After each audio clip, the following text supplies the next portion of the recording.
शांताकारं भुजगशयनं पद्मनाभं सुरेशं विश्वाधारं गगनसदृशं मेघवर्णं शुभांगं लक्ष्मीकान्तं कमलनयनं योगभिर्ध्यानगम्यं वन्दे विष्णुं भवभयहरं सर्वलोकैकनाथं वसुदेवसुतं देवं कंसचाणूरमर्दनं देवकी परमानंदम श्रीकृष्णं वंदे जगद्गुरुं श्रीकृष्णं वंदे जगद्गुरुं कृष्णाय वासुदेवाय हरे परमात्मने प्रणतक्लेशनाशाय गोविंदाय नमो नमः गोविंदाय नमो नमः। भगवान श्री गोविंद के द्वारा प्रकट की गई और उद्भवित वाणी भगवत गीता पर चर्चा के लिए यह सत्र नित्य आयोजित होता है और श्री भगवान की सानिध्यता में ही यह सत्र चलता है और हम सभी गीता प्रेमी महानुभाव इस सत्र को निरंतर श्रवण करने के लिए इस विशिष्ट देवभूमि में एकत्र होते हैं और सभी बड़े मनोयोग से भगवत गीता पर चलने वाले इस विशेष सत्र का श्रवण कर रहे हैं।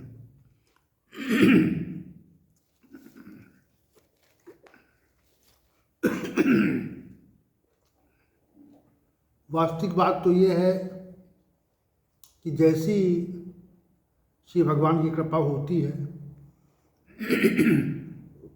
तो वैसा ही विचार इस सत्र में प्रकट होता है और चूँकि श्री भगवान ही समस्त प्रकार के विचारों के केंद्र बिंदु हैं, उद्भव करता है और वे वैसा जैसा विचार हमें देते हैं वैसा विचार हम आपके सामने प्रकट करते हैं। यही हमारी समझ में आता है क्योंकि इतने दिनों से ये सत्र चल रहा है और नित्य नई बात प्रकट होना और नवीन भाव का बना रहना ये उनकी कृपा से ही संभव होता है। हमारा इसमें कोई श्रम या कोई भी शक्ति सत्ता नहीं है। ऐसे सब भगवान श्री गोविंद को प्रणाम करके आज के सत्र को हम आरंभ करना चाहते हैं और इस सत्र में उपस्थित समस्त महानुभावों को भगवान श्री गोविंद की ओर से आशीर्वचन और मेरी ओर से प्रणाम। कल के सत्र में हम लोगों ने श्लोक संख्या 30 पर और उसके पूर्वार्ध अंश पर विचार किया था और आज का जो विचार है या विषय है वह श्लोक संख्या 30 का उत्तरार्ध भाग है जिस पर हम आज की चर्चा को केंद्रित करने का प्रयास करेंगे और वैसे भगवान जैसी सब भगवान श्री हरि की कृपा होगी वैसा विचार प्रकट होगा। श्री भगवान ने ये कहा यदा भूत पृथक भावम एक स्थम अनुपश्यति ततः एव च विस्तारम ब्रह्मो संपद्यते तदा। जिस काल में कोई भी साधक भूतों के पृथक पृथक भाव को एक परमात्मा में ही स्थित होना अनुभव कर लेता है तथा उस परमात्मा से ही संपूर्ण भूतों का विस्तार अनुभव करता है, उसी क्षण वह ब्रह्म की अनुभूति कर लेता है। तो जो इसमें पृथक जो ये पूर्वार्ध अंश था, उस पर चर्चा हमने कल के सत्र में की थी कि मनुष्यों के जो पृथक पृथक भाव हैं, वह पृथक पृथक भाव परमात्मा के द्वारा ही प्रकट होते हैं। और चूँकि इससे पूर्व श्री भगवान ने पृथक पृथक भावों के संबंध में अध्याय 10 श्लोक संख्या 5 में प्रस्तुति की थी, तो उसी तथ्य को हमने यहाँ प्रकट किया था कि जो अनेक प्रकार के भाव हैं, वे सब परमात्मा के द्वारा ही मनुष्य में प्रकट किए जाते हैं। ये चर्चा हो चुकी थी। और आज की जो चर्चा का विषय है वो ये है कि उस परमात्मा से ही संपूर्ण प्राणियों का विस्तार देखता है। उस परमात्मा से ही संपूर्ण प्राणियों का विस्तार देखता है, ये अनुभव कर लेता है जब मनुष्य, तो वो परमात्मा का साक्षात्कार कर लेता है। इस श्लोक के दो भाव थे। प्रथम भाव में ये था कि समस्त प्राणियों में जो भाव हैं वो परमात्मा के द्वारा परमात्मा से ही उत्पन्न होते हैं। एक इस भाव का अनुभव करना, जिस पे चर्चा हुई थी। और ये दूसरी स्थिति है वो ये है कि संपूर्ण भूत प्राणियों का विस्तार परमात्मा से ही देखना, ये दूसरी स्थिति है। तो आज का जो विषय है जिस पर चर्चा करना चाह रहे हैं वो यही है कि समस्त प्राणियों का जो विस्तार है वह परमात्मा के द्वारा ही होता है। पर इसके परमात्मा के अतिरिक्त अन्य कोई सत्ता नहीं है जो इस समग्र विश्व का विस्तार करती है। तो विस्तार का अभिप्राय यह है कि विस्तार में कुछ तथ्य हैं। जैसे पहले सृष्टि का उद्भव होना,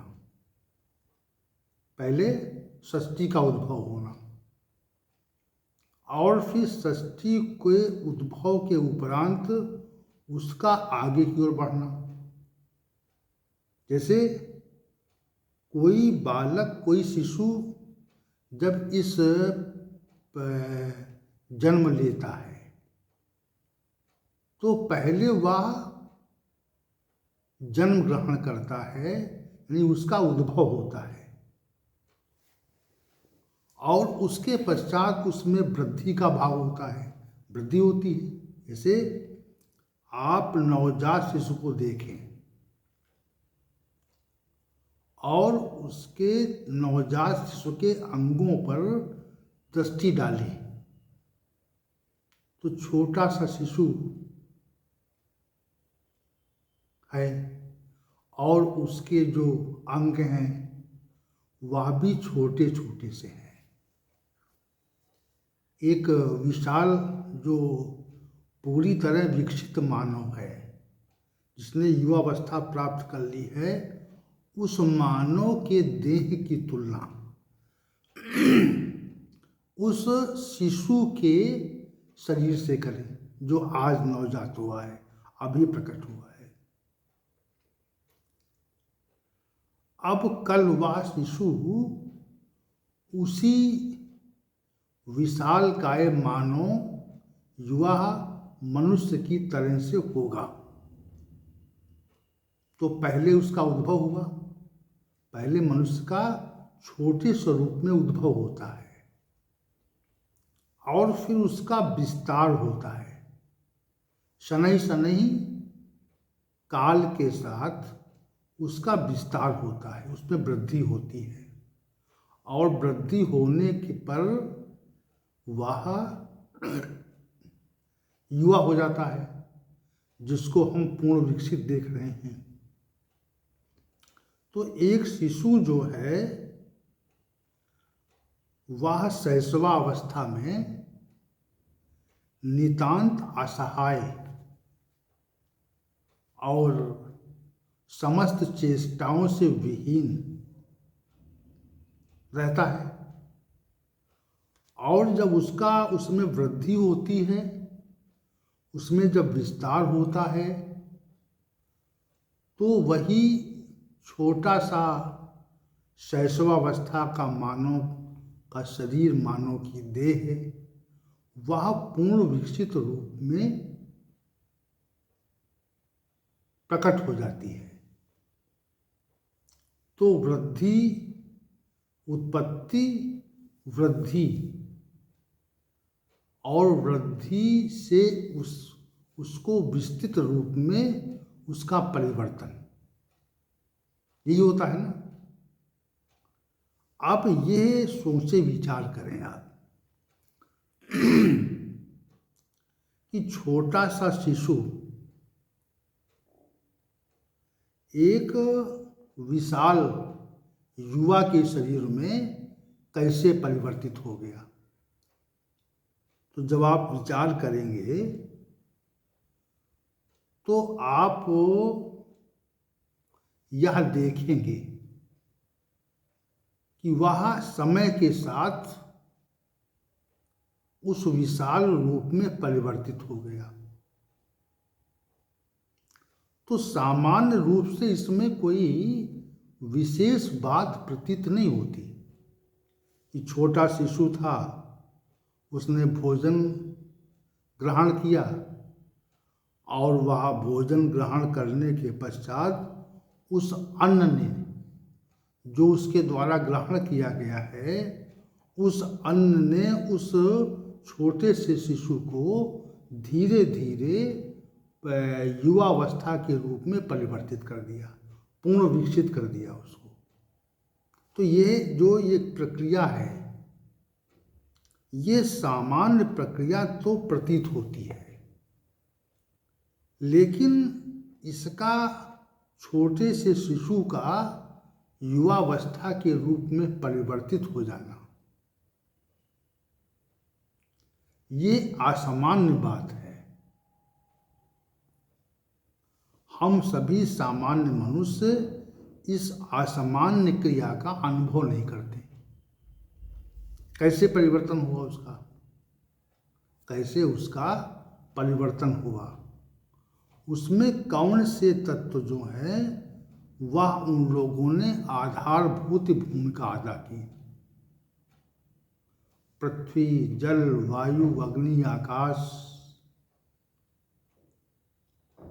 से सही निर्मित हुआ, वह उद्भवित हो गया, जन्म ले लिया उसने, और इन्हीं तत्वों से मिलकर अनेक प्रकार की जो वनस्पतियां उत्पन्न होती हैं उनको उसने ग्रहण किया और ग्रहण करने के उपरांत वह आज जो है वह पूर्ण विकसित रूप में प्रतीत हो रहा है।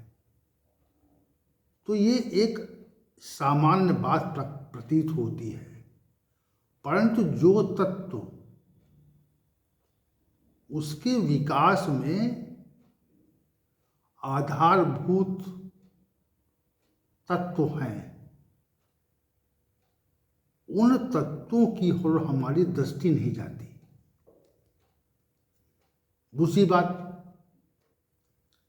एक चेतन सत्ता जो है, जो उस शिशु के शरीर में है, वह चेतन सत्ता के और जड़ सत्ता के संयोग से शरीर बना रहता है और धीरे धीरे वह विकास की ओर बढ़ जाता है। तो शरीर का उद्भवित होना और फिर उसका वृद्धि को प्राप्त होना, विस्तार ले लेना और फिर विस्तृत रूप में प्रतीत होना, तो ये जो क्रिया है वह क्रिया तो आपको सामान्य दिख रही है, परंतु इसके पीछे कुछ कारण है। एक सत्ता है जो इसके पीछे कार्य कर रही है। साधक उस सत्ता की ओर दृष्टि डाल देता है। सामान्य मनुष्य जो है उस सत्ता की ओर दृष्टि नहीं डालता। वह इस प्रक्रिया को सामान्य ही समझता है। उसी प्रकार ये जो समग्र विश्व आज विस्तृत स्वरूप में प्रतीत हो रहा है, तो सृष्टि के आरंभ में जब यह विश्व या ब्रह्मांड कभी प्रकट हुआ होगा, उसका आदि हुआ होगा, तो आदि होने के समय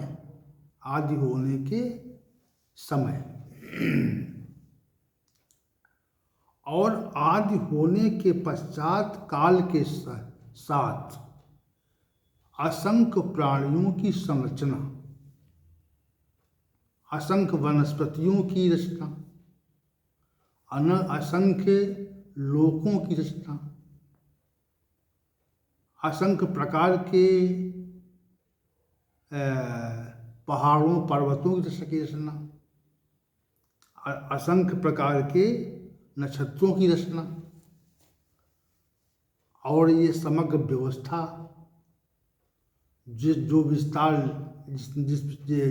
जिसका हम विस्तार आज देख रहे हैं, तो वह कभी प्रकट हुई होगी और उस प्रकटीकरण के पीछे कौन सत्ता है, इस बात को हम सामान्य रूप से न तो अनुभव करते हैं और न ही जानते हैं।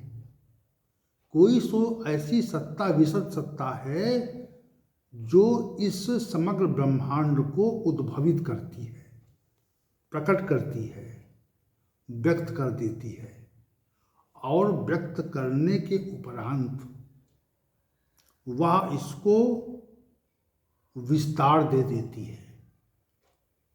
आज हम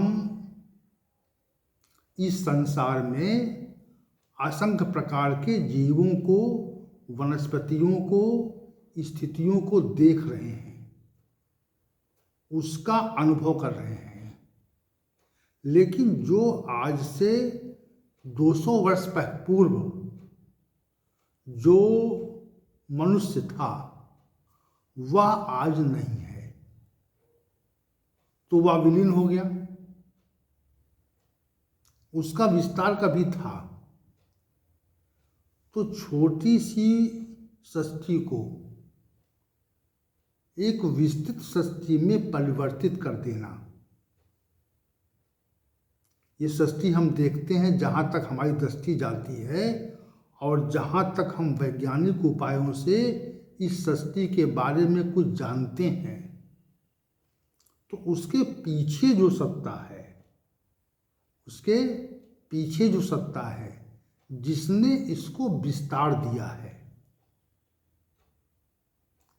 उस सत्ता का हम के बारे में कोई विचार नहीं करते। श्री भगवान कहते हैं कि उस परमात्मा से ही ततः एव विस्तारम अनुपश्यति, उस सत्ता से जिसने इसको उद्भवित किया है, उसके लिए ततः पद प्रयोग हुआ है।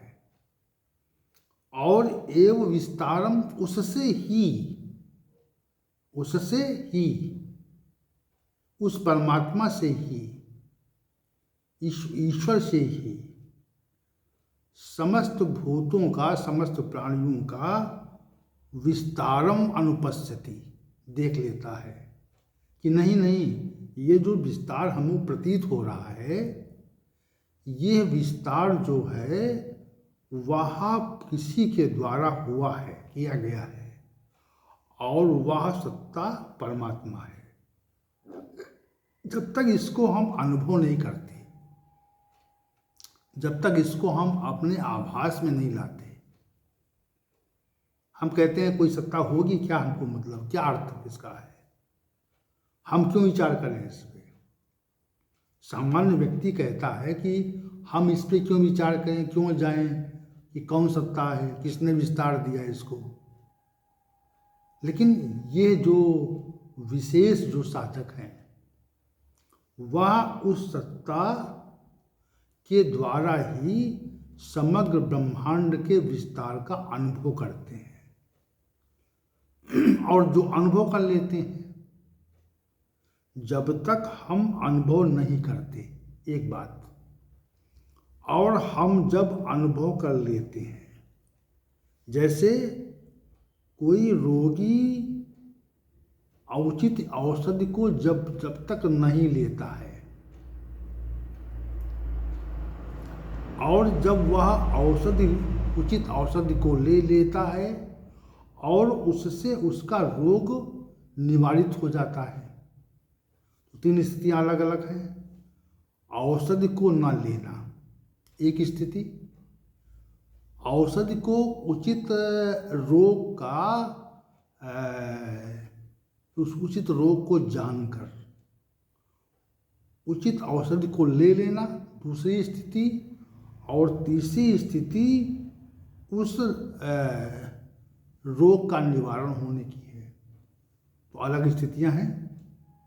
तो हम सामान्य रूप से इस ब्रह्मांड का जो विस्तार है वह परमात्मा के द्वारा हुआ है, ये भाव पुष्ट नहीं कर पाते। हम स्वयं को उसमें भागीदार मान लेते। जैसे हमने कहा, एक कृषक ने कहा कि हमने ये पेड़ लगाए हैं, हमने ये बाग लगाया है, हमने ये गेहूं की फसल बोई है, और तब गेहूं पैदा हुआ है। तो हमारा जो ये भाव रहता है कि मैपन वाला जो भाव रहता है, वो जब तक रहता है, गेहूं बोना, उस गेहूं को अंकुरित करना, समय के साथ उसमें वृद्धि देना, विस्तार देना, फिर उसको पकाना, ये क्रिया उस परमात्मा के द्वारा नियुक्त प्रकृति के द्वारा होती है। इसके मूल में परमात्मा है। श्री भगवान कहते हैं, जिस क्षण, जिस काल में कोई भी विशिष्ट साधक इस तथ्य का अनुभव कर लेता है कि ये जो विस्तार है संसार का, इस ब्रह्मांड का जो विस्तार है, वह विस्तार समग्रता से परमात्मा के द्वारा ही किया गया है। मेरे द्वारा, मेरा इस विस्तार में कोई भी प्रयोजन या कोई भी भूमिका नहीं है। परिवार का विस्तार हमने किया है, एक ये भाव, परिवार का विस्तार परमात्मा के द्वारा किया गया है, ये भाव, ये दो पृथक पृथक भाव हैं। यहाँ पर जो श्री भगवान कहना चाह रहे हैं, वो ये तथ्य कहना चाह रहे हैं कि तदा ब्रह्म संपद्यते। कब? जब मनुष्य या साधक ये अनुभव करे कि समस्त प्राणियों में जो भाव हैं, वो भाव और समस्त प्राणियों, वो भाव परमात्मा के द्वारा उत्पन्न हुए हैं।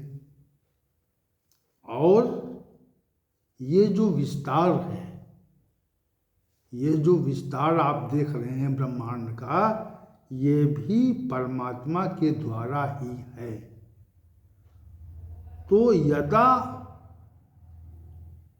पद का प्रयोग इस श्लोक के आरंभ में ही कर दिया और तदा पद का प्रयोग इस